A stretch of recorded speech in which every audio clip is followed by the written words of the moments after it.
This is Tim. Lily. Patrick. And Patrick. And this is Deconstructing Comics.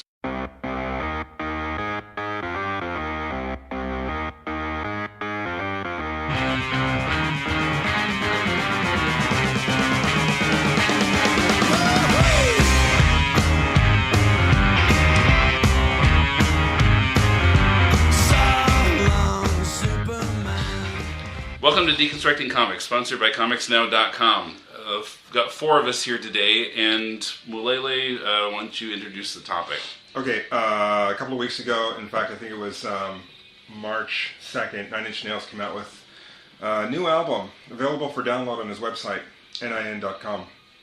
I bought a copy for $5, downloaded it, and was looking through the liner notes and found that it was registered under Creative Commons copyright. Being a little familiar, but not super familiar with Creative Commons, I looked it up and found that it basically said that anybody can download, share, distribute, redistribute, remix, make derivative works of, and otherwise use it for whatever, as long as it's non-commercial, and they give Trent Reznor credit. So, being a comic book artist, I naturally want to know how this applies to comics, so that's where we are. Okay, so he brought that up to us, and I did some Googling of it and found some stuff. I love getting Googled. You probably Google yourself every 20 minutes or so. Is there anything new about me? I only Google myself 3 times a day. Oh, by the way, man, here's your copy of the Nine Inch Nails album. Oh, sweet. Yeah. Perfectly legal. To Man. Unless Sorry we to disappoint read wrong. Complaint to Trent Reznor. Yeah, as long as you don't pay For taking the fun out of piracy? Yeah, exactly. Oh, but You if, suck, Trent. but if I sell this, then... You're in a world of hurt. Yeah, he's going to come down and... Have you seen the size of his arms recently? Oh, I yeah. wouldn't mess with the man. Okay, but I heard he has 9 Inch Nails. And there are some Creative Commons copyrighted webcomics out there. Also, I found that Diesel Sweeties, by, what's the guy's name? Oh god, yeah, I'm blanking on it. D.S. McGee. R. Stevens, this article says. I think R is Richard. R. Stevens is fine, that's how he always goes. Okay. He's going to be putting out, I guess, PDFs of all the Diesel Sweeties strips as PDF. I said that already. Creative Commons copyrighted, so people can pass them around. Chop them up, do whatever they want. Basically, he said on his website, if it's good enough for Trent Reznor, it's good enough for me. Mm-hmm. And there was also an interview with Cory Doctorow. I guess a blogger. I know I've heard the name before. Yeah, he's very active. No, he is Dr. O. And he's actually a contributor to Boing Boing. Yeah, it says that here. Now, what is Boing Boing? I'm not terribly familiar with it. Boing Boing is a website that just talks about anything and everything. Sometimes runs along nostalgia, sometimes around news. But just anything that's kind of weird and funky. Usually technology-based, but not always. So some of his short stories are being adapted to comics by IDW, and the comics will be put out under Creative Commons Well, copyright. the interesting thing that they said was that the comics, the monthly, the floppies, won't be Creative Commons, but the trade paperback will be. And the reason for that isn't that the publisher has a problem with it; it's that the publisher didn't know if they could push Creative Commons through to the comic stores, the actual resellers. They didn't know if the comic is available for free, the reseller might not see any reason to carry it. Okay, actually, if just take a moment to backtrack a bit and talk about what a Creative Commons is. It's a very good point. Okay. Oh. You need this. It's on me, So Creative Commons is a way of licensing your work, and there are some basic conditions that you can attach to it. And they come down to about 4 different things. So the first one is attribution. So you let others copy, distribute, display, perform your copyrighted work, and derivative works based upon it, but only if they give credit the way you request. That's the first one. Second one is that it's non-commercial. Again, copy, distribute, display, perform, and make derivative works, but for non-commercial purposes only. Another one is no derivative works, and the last one is share alike. So anyway, we're talking about alternatives to the copyright. Yeah, it's not an alternative to a copyright. It is in fact a copyright, but what Really? it says is Alternatives to the traditional copyright that try to make more sense in the digital internet age. well, traditionally copyright just says you don't have permission to do anything with it except use it the way we specify. Right, and of course nobody really understood what the traditional copyright is, because the traditional copyright does have allowances for personal use. So you are actually allowed to copy, for example, CDs and Right. make mixtapes as long as you use them yourself and don't give them away. Actually, that's under attack by Record companies? the MPAA. The Motion Picture Association of America, who said that they do not want people to watch DVDs on anything other than a TV. So they want to make it copyright protected against computers. Really? They want to make sure that, or at one point, they wanted to make sure that people would not make a copy that's playable on their iPod. I don't know where this has gone, since Apple is now selling these things iPod ready. But at one point they were saying, we don't want anybody to use it in any Yeah, way. well, I think that's one of the problems. That's one of the reasons why something like Creative Commons was created, because the traditional copyright gets really confusing with digital reproduction. I mean, before, even with cassette tapes, even with CD players, and went up until the mini disc, whatever copies you would make were kind of subpar copies. They were not. They either wouldn't last very long, like a cassette, which if you left it out in the sun or something, eventually it got eaten by your cassette deck. But now you can make an infinite number of perfect copies, and it just changes all the rules. Plus, nobody ever really understood what fair use meant, including the people, the creators, and the record companies, the movie companies. Everybody's got their own definition of what fair use is. It's fair as long as it makes me money.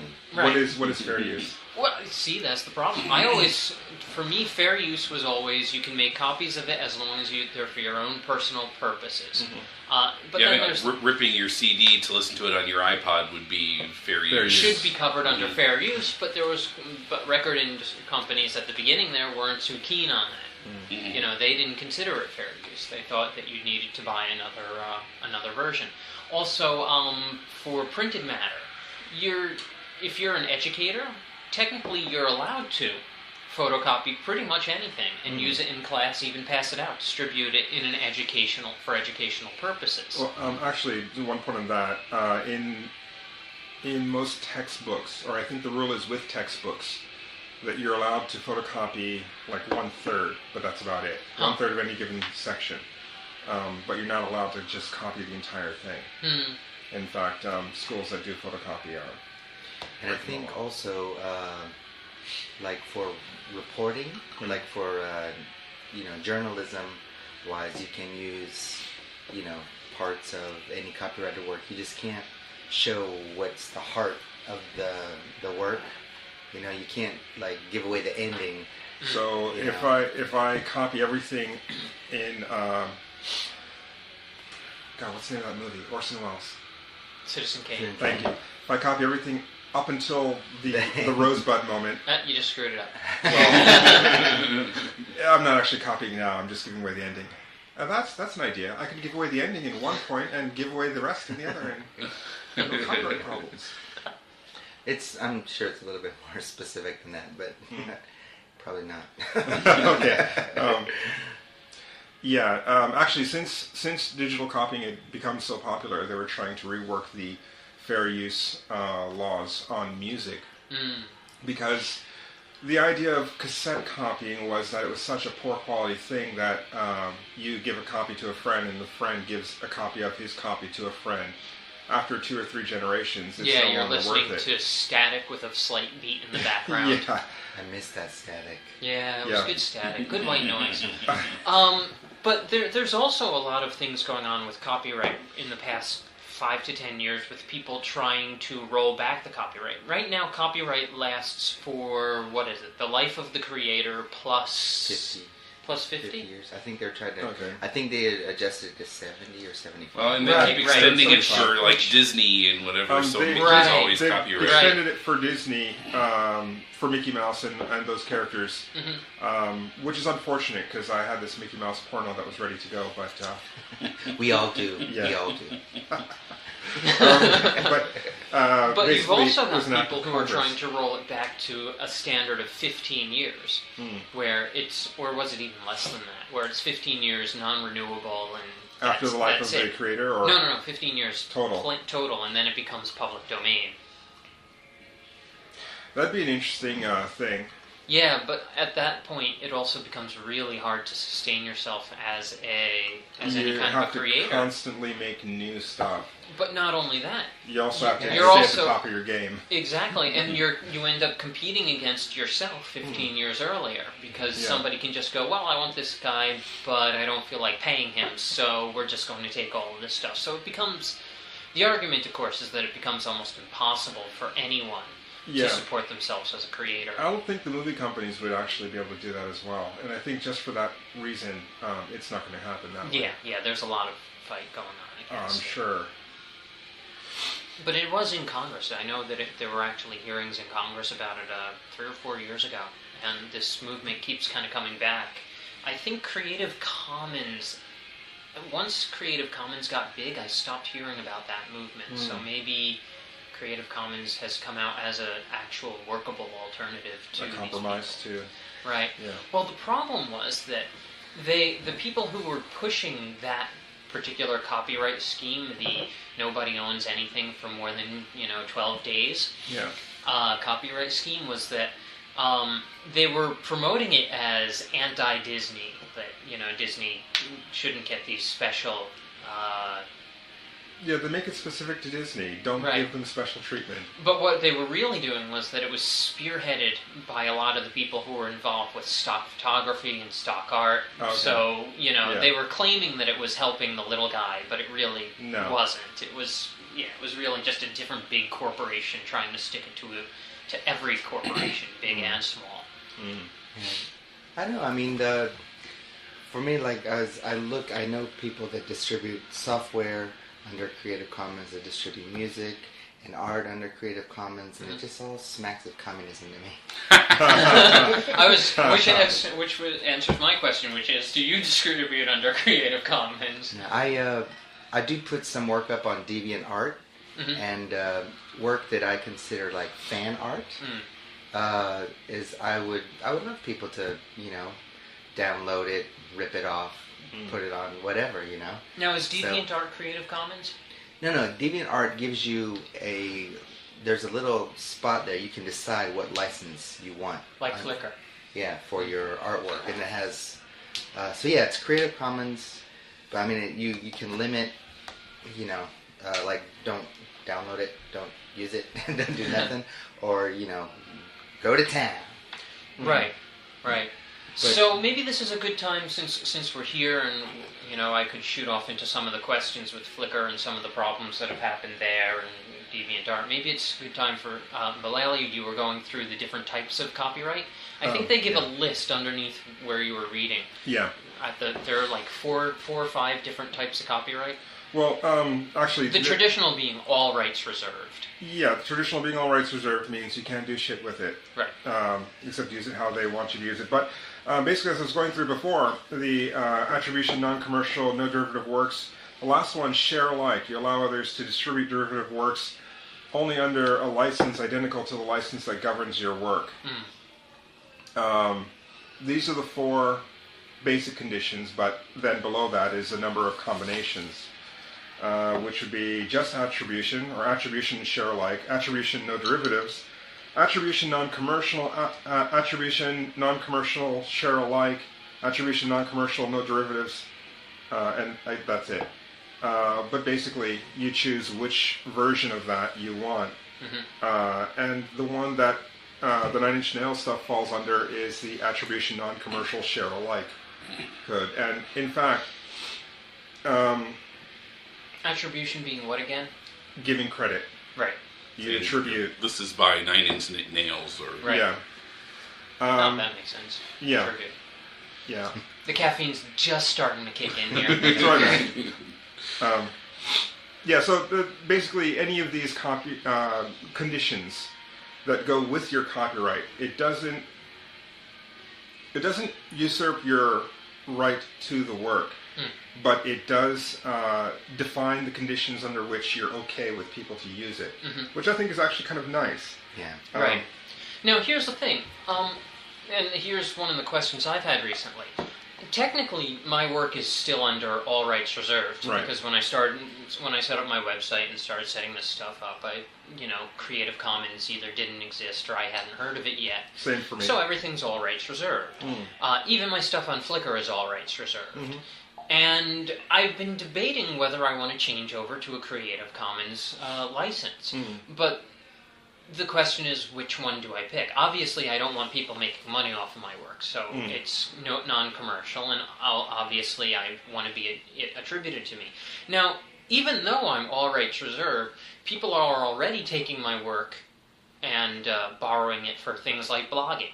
How do you feel about it? I mean, because like... I don't mind. I mean, it's great. It's free advertising. I don't, Well, when I made the first version of my website... I'd like them to tell me. Yeah. It would be very nice. When I'm popping all over the web seeing my work, and I'm going, this is cool. You should at least say, hey, I'm blogging about you. But then again, the most recent one's in Poland. Yeah. But, Cory Doctorow says that the worst case scenario is if nobody cares enough to steal it. Right. Yeah, that is true. I don't want this. But I was wondering if the fact that Google displays a lot of the pictures that I put on my website isn't in fact an infringement upon my copyright. It's an excellent question. Can I sue them? Google Images. Yeah. Because I never gave it to them. I never said, please take my work, and they never contacted me about displaying my work on their site. Well, in that case, wouldn't the Dewey Decimal System also be an infringement on your copyright? Libraries where they have like the first paragraph from the book inside on the library card. Isn't that an infringement on copyright too? No, because I can't read. I can't read. So I guess Google's an excerpt of the book from the cards in the Dewey Decimal System, but from Google Pictures, they can in fact see the heart of my website displayed out of context, which does bother me. So it's a little bit different, but I see your point. It is, maybe we should sue Dewey Decimal System surveyors. Sue Dewey? Sue Dewey himself, yeah. Yeah, I think we might have to sue him for what? Like, whatever dust is left of the guy? But sue the libraries. The libraries? The libraries. Sue the libraries. Good, because don't touch my library. You can take all the libraries.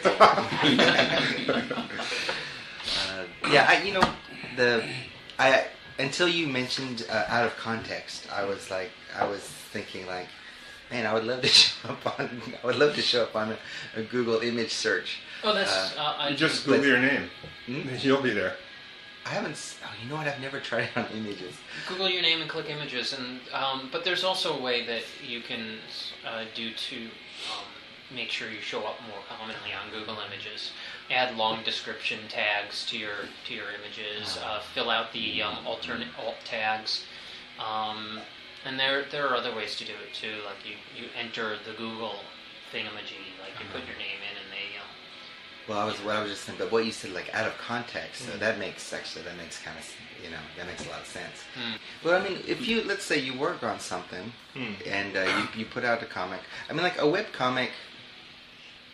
I mean, it's not a rule, but I mean, web comics just tend to be labors of love, really. Yeah. And, tell me about it. I think there's. Or hate, in this case, maybe. I think it would be really nice, when people get sponsored, or that's great. But until you get like a real distributorship, they're already as close to the free use or Creative Commons anyway. So when somebody like a big musician says something like that, yeah, that I can see how that's a big thing. But again, I think if I was comfortable making a comfortable living, I'd be a lot more free to distribute my stuff, like give something back to the fans. But when we're struggling to try to get there, it's like, does it make me money? Does it promote me? That's right. what it At is. the point where does it make money? $20 is actually a big deal. Still, I can make like $20. I can sell Google or Amazon or whatever is going to give me my $3 kickback for this. Excellent. Mm-hmm. But I mean, with a full-on copyright and demanding that people don't touch your work but just show up to your website, it's kind of like Gollum and his Precious. What's the point of that? What's the point? Yeah, the point is you get to turn invisible. Cory Doctorow says, as it turns out, the more successful your free downloads are, the more money you make. It turns out that downloads displace fewer sales than they generate. Well, okay, what is it? The science fiction publisher Baen, is it Baen? I don't know. Baen, I don't know. B-A-E-N, right? They apparently, when I went to Worldcon last year, they had a whole talk about the fact that they're now have a whole section you can download books from their website. Authors have said, yes, okay, I'll put this up, and it's actually added to sales.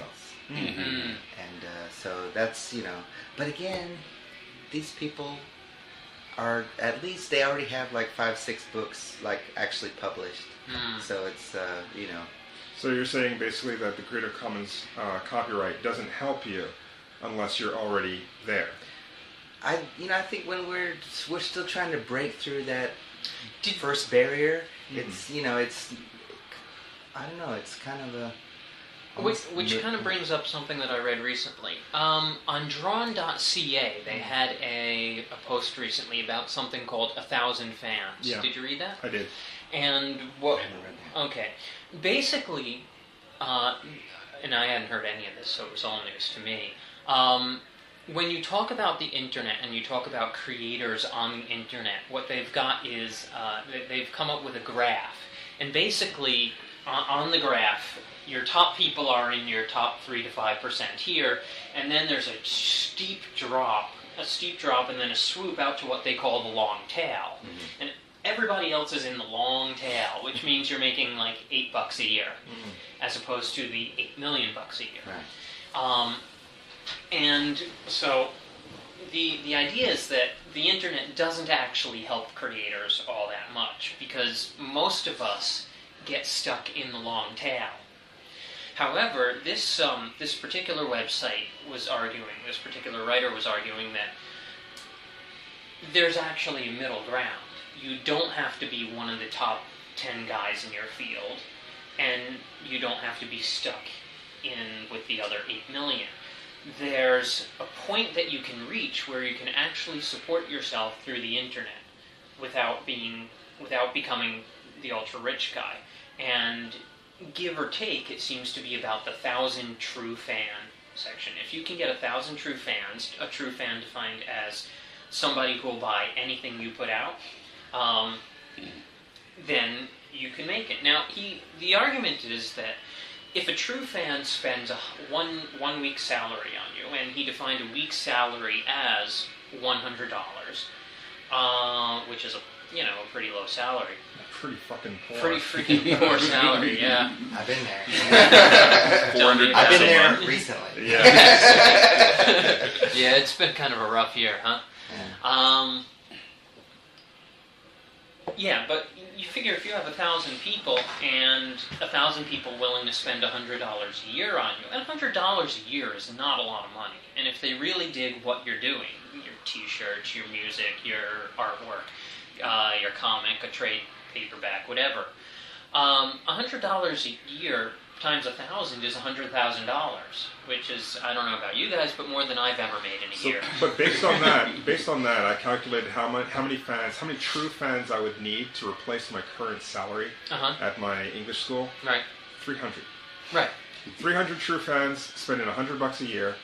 And we're taking calls. True fans. Yes. Yeah. Call this is now. going up on a post-call. Podcast at globalcomics.net. Applications. I have calculated through recent sales and people visiting my website that I have about 3 or 4 true fans willing to lay out money. Right. Which means I've got only 296 left. Right. Now, the interesting thing is, if I sell a piece of artwork for, say, $300, $700, that person's done me for, that's 7 fans right there. So, or she doesn't have to buy anything for 7 years. But, it doesn't seem like it should be that hard to build up this number of true fans, but it really is. It's the building up that number of people who will... And the maintaining. Actually, right. Maintaining. Because you do have to maintain personal relationships. Yeah, you can't be a snob. Which, I want to be a snob. I just want to be snotty to these people. I just want people to worship me, and then I just go, whatever. Leave your money at the door.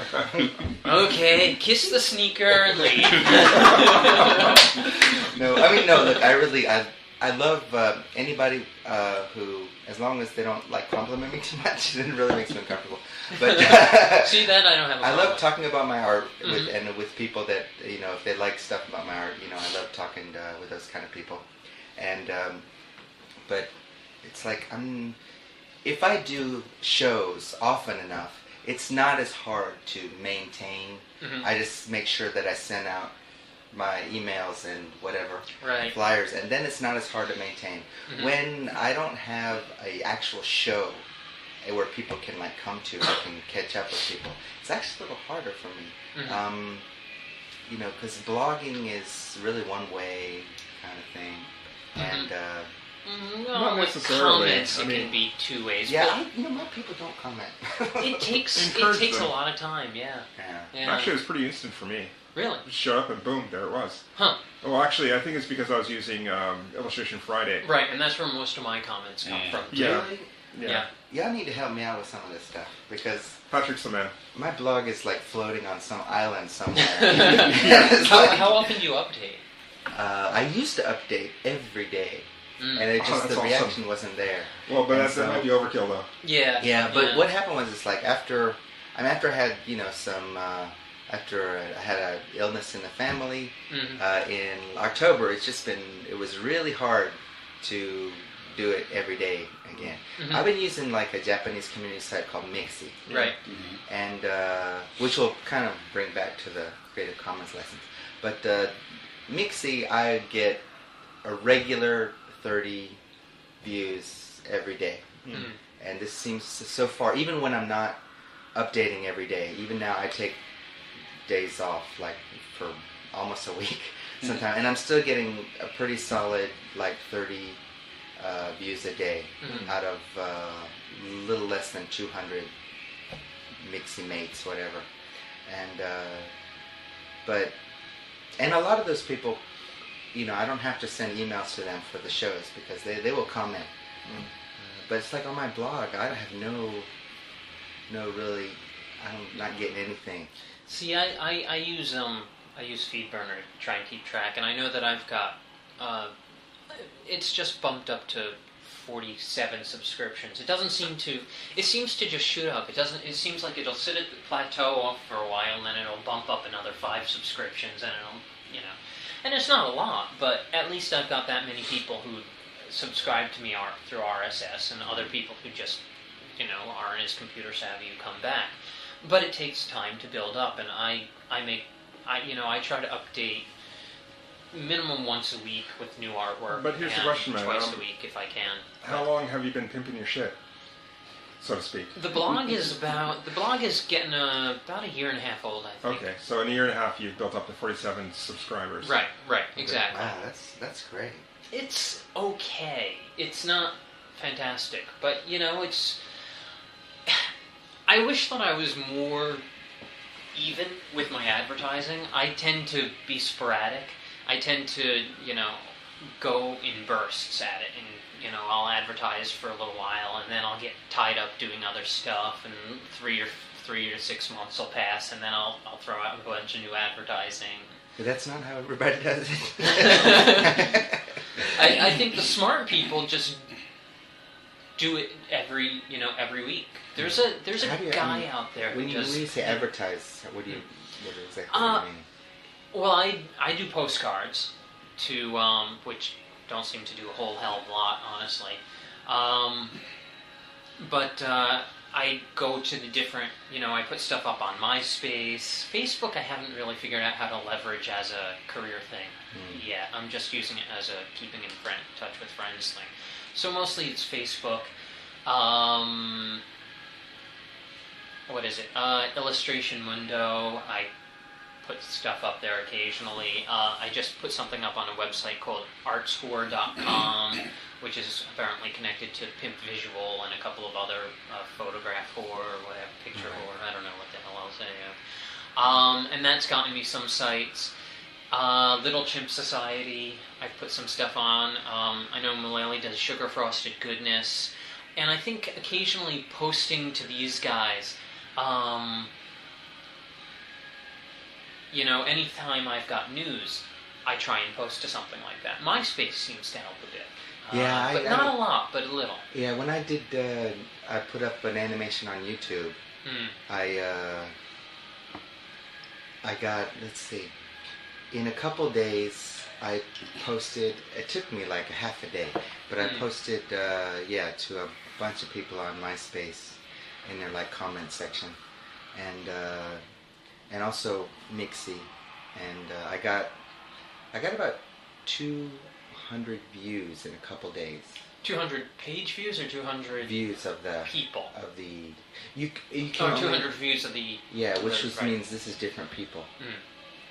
Yeah, it's of course it's petered off after that, but it's still past 400. When it gets 1,000, party. Yeah. So now, how does the Creative Commons copyright apply across borders? I noticed on the creativecommons.org they had like different sections for different countries, but that's a big question how copyright in general applies across borders. And how is it enforced? I guess it would be enforced the same way that regular copyright is enforced. Someone does something with it you don't like, you sue them.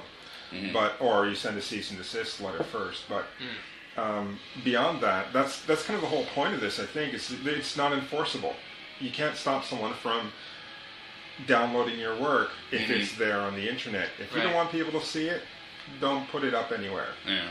But if you don't want people to steal it, don't release it. Yeah. Right. And I think, as he says, the point is that you're going to throw it out there, and chances are, if it's any good at all, even if it only kind of sucks, somebody's going to steal it. Coming soon, it only kind of sucks. Well, that's the level I'm trying to get to, is for people to look at it and go, look at this site, it doesn't suck. And that's a good level. That's a good level to reach for. Yep. It doesn't have to be brilliant, it just doesn't have to suck. It has to not suck. Somebody's going to steal it for something, either for their blog, or they're going to slap it onto a t-shirt in some third world nation, or, Wasn't it the sentence creator that said when he saw the Mexican knockoffs Bart Simpson t-shirt, he goes, I made it! He knew he'd arrived. But you know what?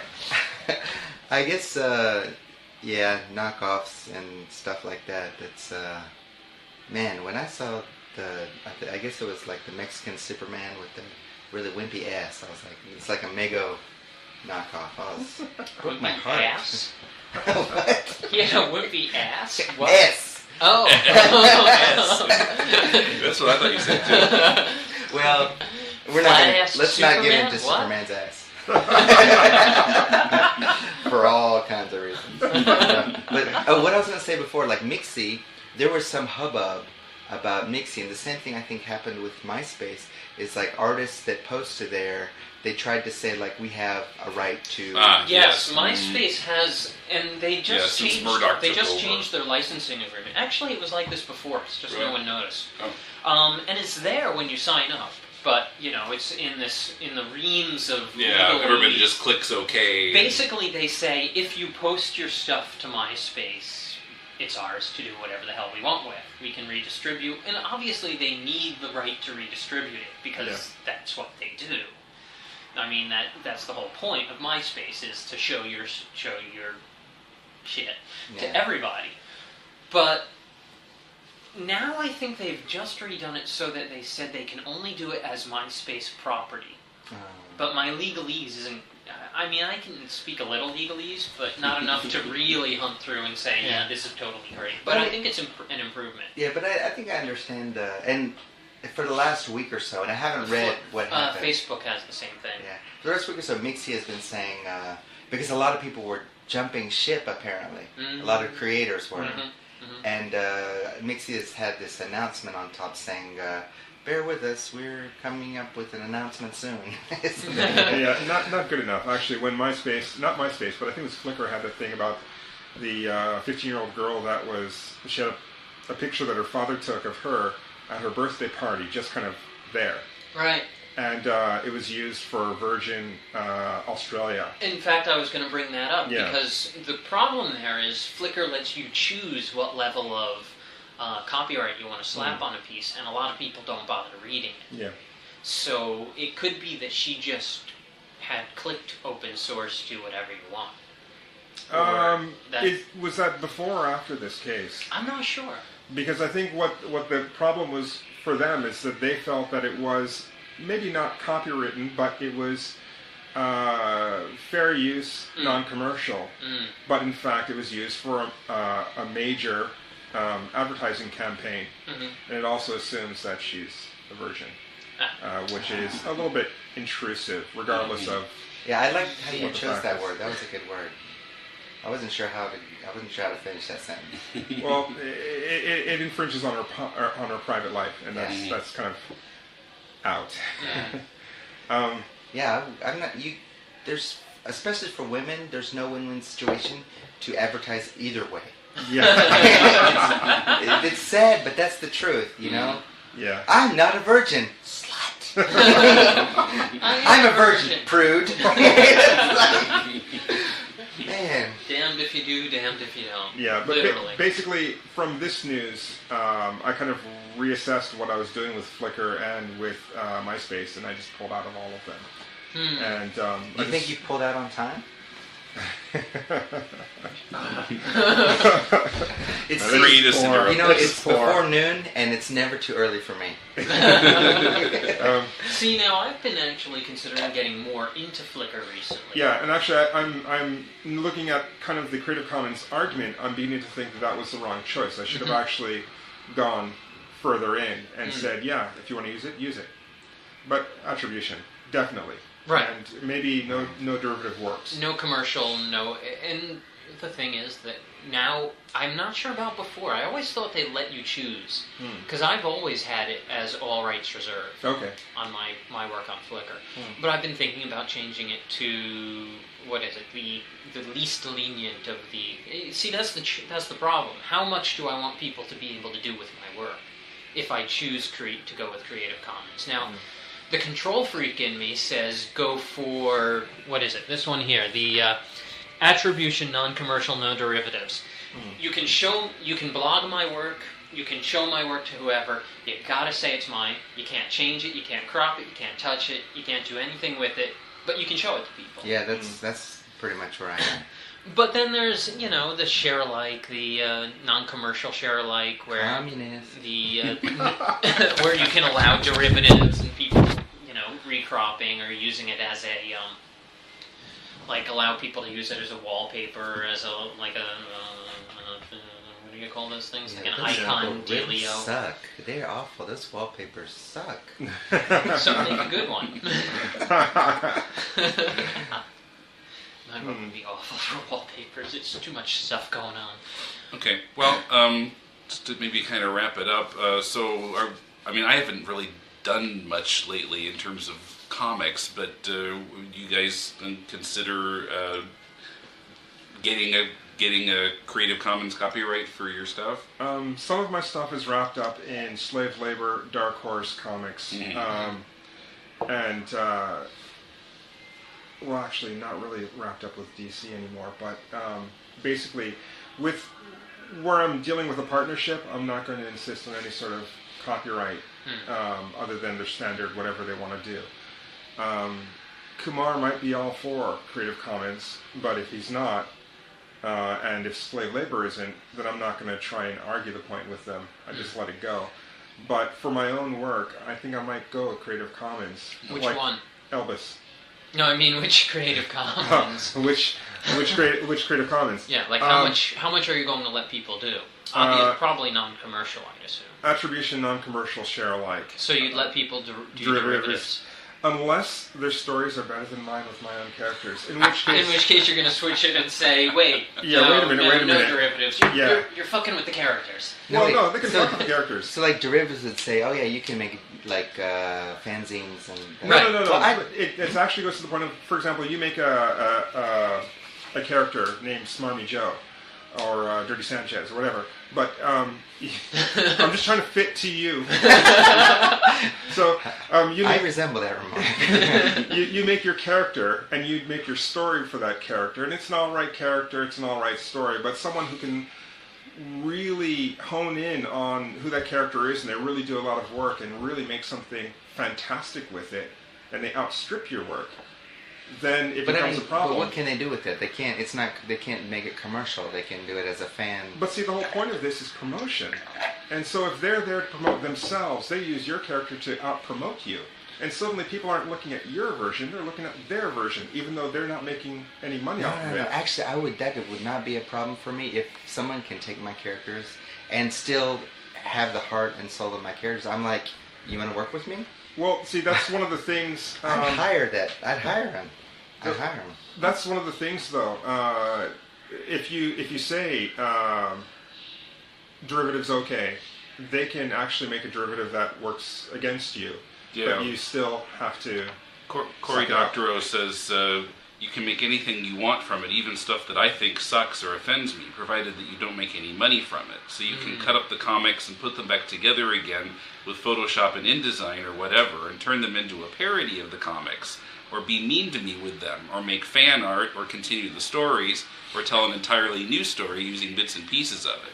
Yeah, it still doesn't because that means they could distribute it for free, or maybe like fanzine and make enough to cover the cost, that kind of thing. The one thing that's the saving grace of something like that is every time they do this, they continue the art, they make something better than what you made, or they expand upon the universe that you've created.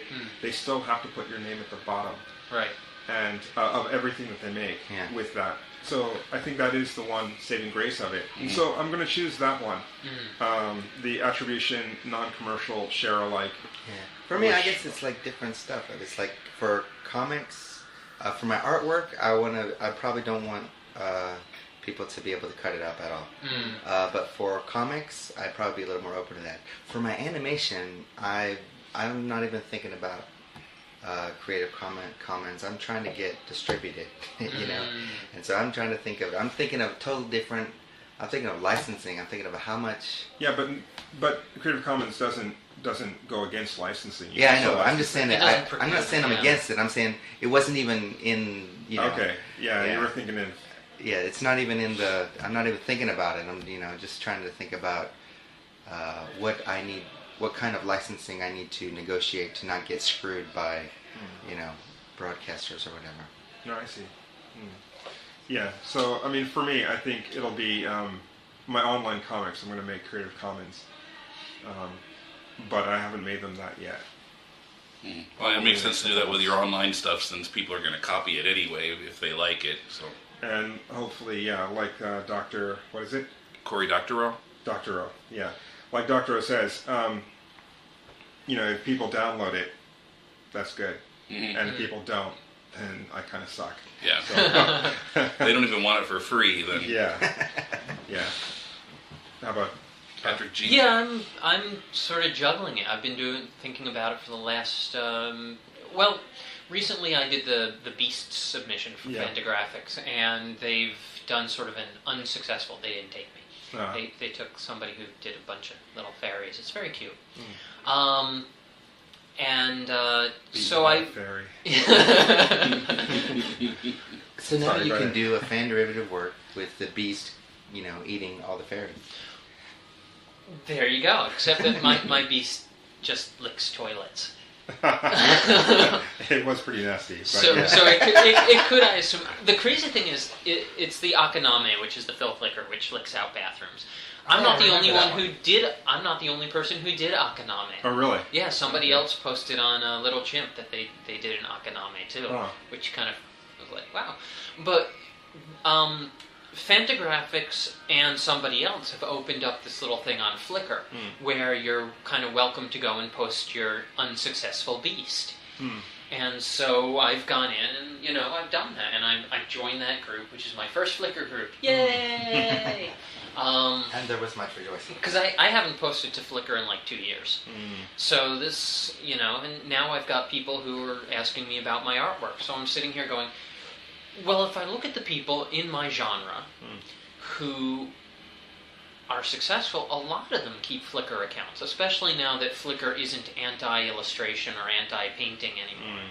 Now that Were they before? Yeah, they had a little while there where they were blocking anything but photography from the search engines. I depend on Flickr for all my 1940s, 50s pinup art.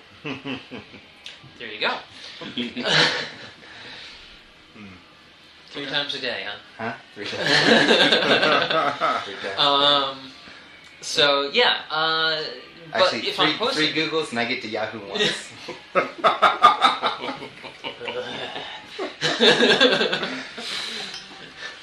I think we need to change the name of the show now. Well, this does have explicit tags, right? Oh, yeah. Yeah, okay. So yeah, the point being that I'm sort of juggling it. I'm debating, do I want to go with something, and if so, what? I don't do comics. I do artwork, more or less, whatever you want to call it. So, how much do I want to open it? I mean, by nature, I'm a control freak, but at the same time, I do want people to pass around my work, and I don't mind people posting it on their blog. It's obviously it's good for me. But do I want people to really be making derivatives of it? I don't know. If you don't I want know that, then say no derivatives. Right. I mean, that's what it's there for. Right. I mean, the real ideal situation is you want people to pass around your work, but you want to know where. Yeah, I mean, who. it would be nice if I think it's polite to tell people, hey, if you don't mind, I'm going to post your picture, which is what I always do if I'm posting someone else's work. With the Unless it's like attribution- Mullally's, in which case I just do it. Thank you. With the attribution part of this, if they do in fact follow it, because you requested it on the bottom of your pictures on your website. So far, the blogs that I've seen Yeah. have been good, but then if they didn't link back to me, I'd never see them anyway. Well, that's the thing. If they give you attribution, then you Google your name and it should show up. Right. Yeah. Yeah, exactly. Of course, if you Google your name and it doesn't show up, it doesn't mean it doesn't exist. It just means that they didn't bother attributing it to you. Sure. So there's no way to really tell. But I think with this, telling them what you want kind of helps the situation. It doesn't create a minus, of course, and it doesn't mean nothing. But. Well, I noticed that a lot of artists are moving towards the Creative Commons. I know Luc Latulip is an Canadian illustrator, and he's been doing Creative Commons for ages. I think if you look at Drawn, a lot of those guys are into the whole Creative Commons thing. And it doesn't really surprise me, because you kind of want the artwork to get out there. And Creative Commons is I think it's just a little, they're trying to come up with something that's a little more realistic than just all rights reserved, you can't do anything with my work. When people blog about me, it's not like I'm going to write them and complain about it. Okay. Unless they say you suck. Then you want to be able to write and go, yeah, you can't use my work. So the articles that we talked to, I'll link to from the podcast page at globalcomics.net. Wait a minute.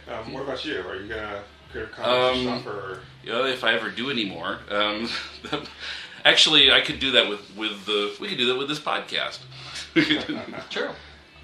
You can chop it up and make us say disgusting things. Oh wait, we don't need to chop it up for that. Why is everybody looking at me? Before you try to break a horse. Hey, this is Tim again. Don't forget to check out the podcast page at globalcomics.net, and there'll be links to some of the stuff we talked about today, including the interview with Cory Doctorow. Also, don't forget, we're always happy to critique your comics work here on the podcast. You can email your comic to podcast@globalcomics.net, or write to me there and I'll give you the snail mail address. Deconstructing Comics is sponsored by ComicsNow.com. Get up to 30% off everything in stock, or join their subscription service and get 35% off with no minimum order. I have my comics delivered monthly, but you can choose to have them sent bi-weekly or weekly. For more information, contact them through the contact page at ComicsNow.com. Many of the comics we review on this podcast are supplied by ComicsNow.com, and they also provide Eric's newsletter, which is featured on our site, globalcomics.net. Our theme song is performed by Firewater, and at Frapper.com you can put a pin in our Frapper map. There's a link to it from the podcast page at globalcomics.net.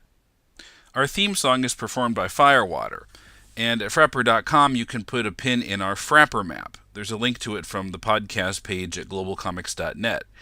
And if you would help us get noticed and give us a review on iTunes, Podcast Alley, Podcast Pickle, or podcast.com.